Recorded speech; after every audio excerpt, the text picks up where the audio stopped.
अस्सलामुअलैकुम, welcome to Nabeel Jutt show. आज के प्रोग्राम में हम बात करेंगे पाकिस्तान वर्सेस न्यूजीलैंड के मैच के दरमियान में जो कुदरत का निज़ाम सामने आया ना, वो एक अलग ही लेवल था कल के मैच में।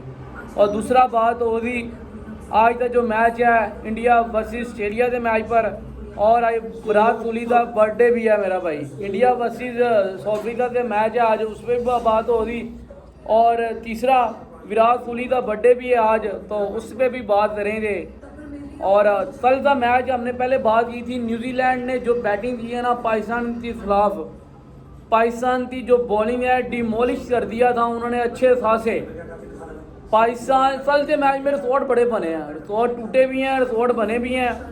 जब पाकिस्तान बॉलिंग करा रहा है तो पाकिस्तान के बैट्समैन बॉलर जो है ना, बॉलर है वो रिकॉर्ड बनाने में थे। पाकिस्तान का सबसे एक्सपेंसिव वर्ल्ड कप में जो स्पेल था ना, वो हारिस रऊफ के नाम था, लेकिन वो शहनशाह अफरीदी ने कहा लो जी मैं कैसे पीछे रह सकता हूँ। तो मैंने भाई वो 3 मिनट गुजरे हैं, 3 मिनट के बाद मेरा भाई शहनशाह अफरीदी पाकिस्तान की ओडीआई हिस्ट्री का सबसे एक्सपेंसिव ओवर उसने फेंका है। बैक टू बैक 2 रिकॉर्ड हमने बनाए हैं हमारे बॉलरों ने। 10 ओवरों में हारिस रऊफ ने 85 रन दिए थे, 1 विकेट मिली थी उसे, वो भी गलती से मिली थी, ड्रिल मिचल थी। बॉल तो इतनी आला नहीं थी, लेकिन वो कट करने दिया है जल्दी और बोल्ड हो गया। उससे बाद 10 ओवर कराए हैं हमारे नंबर 1 दुनिया के ओडीआई के नंबर 1 बॉलर शहनशाह अफरीदी, जो के नाम के नंबर 1 मुझे लग रहे हैं। 10 ओवरों में 90 रन पड़े हैं, यानी कि 3-4 मिनटों के बाद उसने भी रिकॉर्ड बना रहा डाला। और तीसरा रिकॉर्ड ये था कि न्यूजीलैंड ने पहली दफ़ा किसी भी वर्ल्ड कप के इवेंट में 400 रन बनाए हैं, यानी कि ओडीआई वर्ल्ड कप में पहली दफ़ा उसने 400 रन बनाया है, पहली दफ़ा। तो ये थे रिकॉर्ड न्यूजीलैंड और पाकिस्तान के बॉलरों की जानब से। जब बैटिंग करने आए हैं 401 रन का हदफ था और पाकिस्तान ने 402 रन बनाने थे 50 ओवरों में जीत के लिए। तो पहला ओवर तो हल्का फुल्का निकल गया, 5 रन पड़े, दूसरा भी हल्का फुल्का निकल, तीसरे पर अब्दुल्ला शफीक दायरे को मिड ऑफ से क्लियर करने दिया है, लेकिन बॉल थोड़ी देर हवा में रही है और केन विलियमसन जो कि इंजरी से बाहर मैच में बाहर बैठा हुआ था, मुझे नहीं लग रहा था वो इंजर्ड है, उसने 17 मीटर बैकवर्ड वो बांधा है और उसने 17 मिनट बैकवर्ड पीछे बांधकर बहुत ही आला डाई लगाई है और वो अब्दुल्ला शफीक का क्या ही पड़ा, इस लेवल का वो क्या ही पड़ा। मुझे तो लग रहा था यानी कि यहाँ से मैच अब बस ख़त्म हुआ, लेकिन आखिरी उम्मीद पाकिस्तान की थी जो कि हमारे हर बड़े मैच में होती है, वो था फजर जमान, फजर पाकिस्तान। किस लेवल की उस बंदे ने बैटिंग की है ना, ओडीआई हिस्ट्री थी जितनी भी उसने अभी तक ओडीआई मैच खेले हैं, one of the best innings. वो 200 जो उसने दिया था जिम्बाब्वे के खिलाफ वो ले लें, 193 वाली जो इनिंग्स थी उसकी साउथ अफ्रीका के खिलाफ ले लें, वो भी इस लेवल की इनिंग्स नहीं थी जिस लेवल की इनिंग्स उसने कल के मैच में खेली है।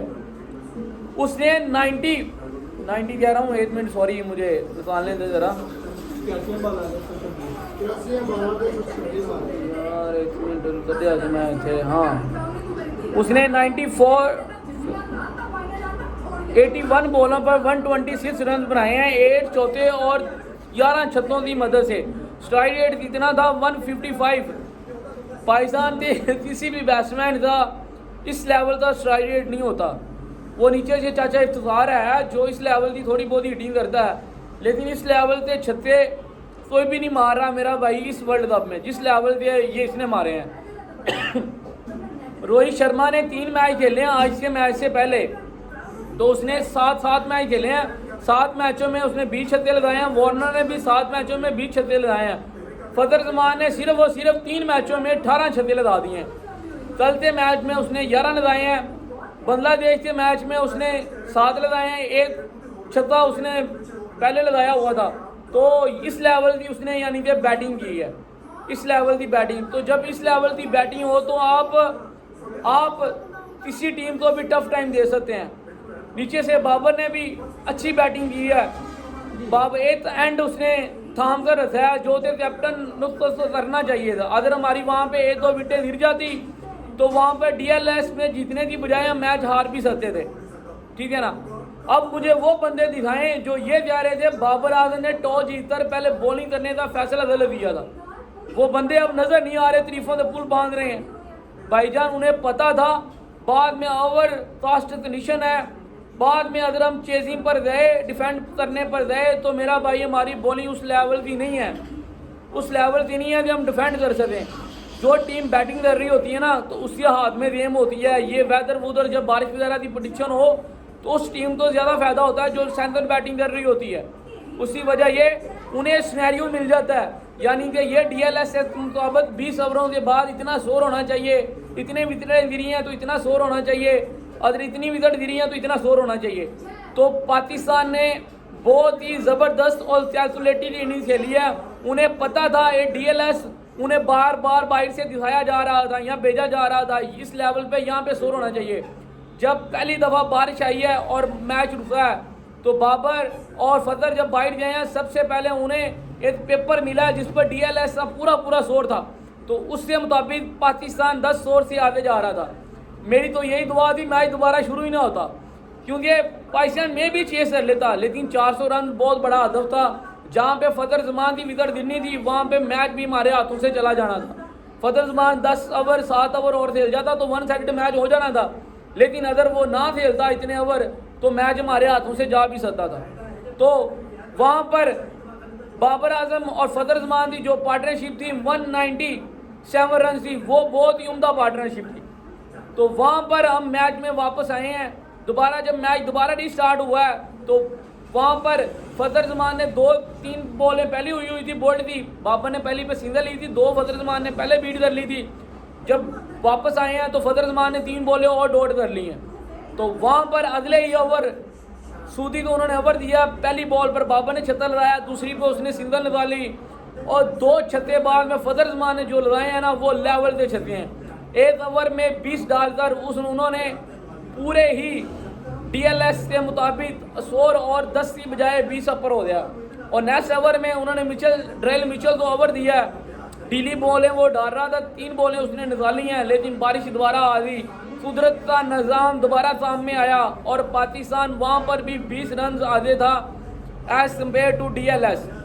तो पाकिस्तान को वहाँ पर भी फ़ायदा हुआ और करते कराते 7:10 का टाइम मिला था मैच को रीस्टार्ट होने का। अगर 7:10 पर मैच रीस्टार्ट हो जाता तो दोबारा मैच पर फिर पाकिस्तान को जितने भी ओवर रिड्यूस होते 10, 5, 15, तो उसके मुताबिक पाकिस्तान को स्कोर मिलना था, लेकिन दोबारा मैच स्टार्ट ना हुआ और पाकिस्तान 20 रन से हदफ से मैच को जीता। 20 रन 21, चलो 21 रन 20 रन कोई फर्क नहीं है, 1 रन से ही है मार्जिन। तो वहाँ पर पाकिस्तान तो रन रेट के एतबार से तो इतना फ़ायदा नहीं पहुँचा, लेकिन 1-2 पॉइंट जो मिलने थे ना हमें, वो 2 पॉइंट हमें चाहिए थे। अब नेक्स्ट मैच 3 मैच और देखने वाले हैं। एक मैच 7 को है ऑस्ट्रेलिया वर्सेस अफगानिस्तान के। अगर ऑस्ट्रेलिया वो मैच जीता तो इंग्लैंड जो अफगानिस्तान है वो आउट ऑफ द टूर्नामेंट हो जाएगा मेरे लिहाज से। वर्चुअली तो नहीं, एज अ कंपेयर यानी कि प्रॉपर तो नहीं होगा, लेकिन वर्चुअली मेरा भाई आउट ऑफ द टूर्नामेंट वो हो जाएगा ऑलमोस्ट। और अगला मैच जो है 9 को न्यूजीलैंड वर्सेस श्रीलंका का, वो भी मैच बहुत बड़ा मैच है मेरा भाई। उस मैच के बाद पता चलेगा कि पाकिस्तान को कौन सा टारगेट कितने ओवरों में चेस करना है और कितने ओवरों में डिफेंड करना है। तो ये सारी कंडीशनें हमें वाज़ेह होंगी और न्यूजीलैंड और श्रीलंका के मैच के बाद जो थे 9 को है वो भी मैच बेंगलुरु में खेला जाएगा। और कल मैं देख रहा था अच्छी खासी बारिश की प्रेडिक्शन है, तो वहाँ पर भी कुदरत का निज़ाम काम करे और कोई ऐसा निज़ाम हो उस मैच में 1 इनिंग्स कंप्लीट हो या 20 ओवर कंप्लीट ना हो, बारिश आ जाए पाकिस्तान को, वहाँ पर फ़ायदा होगा। न्यूजीलैंड 1 पॉइंट मिलेगा, न्यूजीलैंड की 8 की बजाय 9 हो जाएंगे। पाकिस्तान तो सिर्फ अगला मैच जीतना होगा, 10 मैचों वाली टीम क्वालिफाई कर सकती है ईजीली। तो ये था कल के मैच का सबसे बड़ा हमारा फ़ायदा कि हमें 2 पॉइंट मिल रहे हैं। रन रेट का लिहाज से हमें कोई फ़ायदा नहीं हुआ, वो होना भी नहीं था। पाकिस्तान 400 रन चेस भी कर लेता ना पूरे ओवर खेलता रहे, तो वह 1 या 2 ओवर पहले या लगभग लास्ट ओवर में तक गेम जानी थी, तो वहाँ पर भी इतना ही हमें मार्जिन मिलना था जितना आज मिला है, यानी कि लगभग 40-50 यानी पॉइंट का मार्जिन मिला है। तो इतना ही मार्जिन मिलना था हमें वहाँ पर भी। तो फजर जमान की बहुत ही ब्रिलियंट इनिंग्स, उसके कैरियर की बेस्ट इनिंग्स थी ये अभी तक। और कल मैच के बाद रिजा अशरफ ने फजर जमान को टेलीफोन रब्ता दिया था, उसे उसकी परफॉर्मेंस पर मुबारकबाद भी दी और उसे 10 लाख रुपए देने का वादा भी दिया। तो फजर जमान तो कल का मैच 10 लाख रुपए भी मिले थे जिस लेवल की परफॉर्मेंस थी उसकी। तो वहाँ पर बस यहाँ पे ही गलती हो रही थी न्यूजीलैंड को, तो 3 पेस बॉलर स्पिनर बॉलर नहीं चलानी चाहिए थे। साहिल जैमिसन उन्होंने लिया था, लंबा बॉलर है, अच्छा बॉलर है, तो उसे यानी कि मैच में लाना चाहिए था। तो वहाँ पर बस थोड़ी सी गलती हो रही है उनसे, लेकिन उन्हें सोचा था बॉल टर्न हो रही, सीम हो रही, स्विंग हो रही, कुछ भी नहीं मिल रहा था स्पिनर को। सीधी सीधी बॉल फजर के बैट पर आ रही थी और आउट ऑफ द ग्राउंड ही जा रही थी। दुनिया के बड़े बड़े लोग फजर जमान की इन्हीं सी तारीफ कर रहे हैं। केन विलियमसन ने जब लास्ट पे इंटरव्यू दिया तो उसने भी यही बोला था, फजर जमान जिस मैच पर चलता है ना तो ये ग्राउंड सारे छोटे पड़ जाते हैं उसके लिए, इतने इतने लंबे वो छक्के लगा रहा था भाईजान। वहाँ पर फजर जमान ने थोड़ी सी सेंसिबल इनिंग्स भी खेली है, ये नहीं है सिर्फ हार्ड टीम पे रहा है। पहला ओवर जो फ्लिप का था उसने पहला ओवर डॉट खेला, मेडन खेला है, उसकी बॉलें चेक कर रहा था किस लेवल की बॉल आ रही है, और नेक्स्ट ओवर में उसे 3-3 छक्के उसे मारता रहा है। तो बहुत ही सेंसिबल इनिंग्स खेली है फजर जमान ने। फजर जमान का फॉर्म में आना पाकिस्तान के लिए बहुत ही शानदार है, और अगर हम सेमीफाइनल में पहुंचे तो इस फॉर्म का हमें उधर भी फ़ायदा पहुंचेगा। तो दूसरी न्यूज़ आज थी जो है इंडिया वर्सेस साउथ अफ्रीका का मैच। तो इंडिया ने टॉस जीतकर मेरा भाई पहले बैटिंग करने का फैसला किया। मैच अभी कंटिन्यू है, उनके लगभग 27 ओवर हो चुके हैं, 27 नहीं 28 ओवर है। तो 163 रन हैं और 2 आउट हैं उनके। रोहित शर्मा 24 बॉलों पर 40 रन बनाकर आउट हुआ, बाधा की बॉल पर बुमा ने अच्छा दाई पड़ा था 6 चौके और 2 छक्कों की मदद से। और शुभमन गिल 24 बॉलों पर 23 रन 4 चौके और 1 छक्का उसने लगाया था। और महराज ने दोबारा अपना जादू किया। महराज कुछ बॉलें ऐसी भाई कर रहा है ना जो कि अनप्लेएबल है, जो कि समझ से बाहर हैं। पिछले मैच न्यूजीलैंड के मैच में जो निशम को बॉल कराई थी वो प्लेएबल थी, और आज के मैच में जो शुभमन गिल को बॉल पड़ी है ना वो प्लेएबल थी। इतनी आधे पिच बॉल है और इतना ज़्यादा बाउंस मिला, मुझे तो समझ से बाहर है किस लेवल की बॉलिंग उसने करवाई है। आधे बिल्कुल आधे पिच बॉल है, इतना बाउंस मिला है तो सिर्फ बेल तो बॉल टच हुई है, विकेट पर नहीं लगी, सिर्फ बेल तो लगी है। और बेल के ऊपर उठने के बाद अंपायर भी कंफ्यूज हो गए थे, ये कीपर ने खुद किया है काम या बॉल से हुआ है। तो बाद में जब उन्होंने रिव्यू में चेक किया तो वो बॉल पहले बेल पे टच हुई थी, जिसकी वजह से शुभमन गिल को भी जाना पड़ा। और विराट कोहली का आज बर्थडे है, तो मेरी तरफ से विराट कोहली को बहुत बहुत मुबारकबाद, हैप्पी बर्थडे किंग कोहली साहब। तो वो भाईजान 50 भी हो रही है विराट कोहली की। 60 बॉलों पर 50 रन 5 चौकों की मदद से अच्छे टच में लग रहा है, लेकिन सेंचुरी होनी चाहिए। आज सेंचुरी भी होनी चाहिए विराट कोहली को, और सचिन तेंदुलकर का जो रिकॉर्ड है ना वो बराबर होना चाहिए। ये रिकॉर्ड तो पहले टूट जाना था, अगर जैसे बाबर आजम खेलता रहा है ना नीदरलैंड, जिम्बाब्वे, फलाने टीमरे छोटी छोटी टीमों से, तो विराट कोहली उन टीमों के खिलाफ ये खेलता तो ये रिकॉर्ड तब से टूट जाना था। और ये लास्ट में जो सीरीज थी ना वर्ल्ड कप से पहले ऑस्ट्रेलिया के खिलाफ, अगर उस सीरीज में विराट कोहली खेलता सारे मैच तो वहाँ पे भी टूट जाना था। लेकिन BCCI भी फुल ट्राई कर रही है विराट सचिन तेंदुलकर का जो रिकॉर्ड है ना बरकरार रहे, लेकिन नहीं रहेगा मेरा भाई, आज बराबर होगा इंशाल्लाह। हमारी पूरी सपोर्ट है विराट कोहली को। और अय्यर भी अच्छे टच में लग रहा है पिछले मैच में, अभी भी वो 2-3 दफ़ा आउट होते होते बचा है, और विराट कोहली का भी कैच छूटा है, लेकिन 56 बॉलों पर 38 किया अय्यर ने, अभी 2 चौके और 1 छक्का अभी लास्ट उसने लगाया। तो अच्छे टच में लग रहा है। लास्ट में दोनों फिनिश टच देंगे अगर तो 5, 7, 10 ओवर और रहते हैं, तो बहुत ही आला विराट कोहली की जानिब से बैटिंग का हमें इंतज़ार है। वो जो टच देता है ना लास्ट में फिनिश टच, तो वो आज भी मिले और सेंचुरी हो जाए तो बल्ले बल्ले। एक बर्थडे विराट कोहली की तरफ से रिटर्न गिफ्ट मिलेगा सभी उससे चाहने वालों को। तो देते हैं क्या बनता है, किस लेवल की परफॉर्मेंस आती है। विराट कोहली का बर्थडे भी है तो आज उसके बर्थडे पर भी डी कुक ने उसे गिफ्ट दिया है कैच छोड़कर, नहीं तो वो आउट पकड़ लेता तो विराट कोहली आउट था। लेकिन डी कुक ने कहा नहीं भाई आपका बर्थडे है तो आपको मेरी तरफ से रिटर्न गिफ्ट मिलेगा, उसने वो कैच छोड़ा है। तब ये देखते हैं कि साउथ अफ्रीका तो ये कैच किस तरह भारी पड़ता है।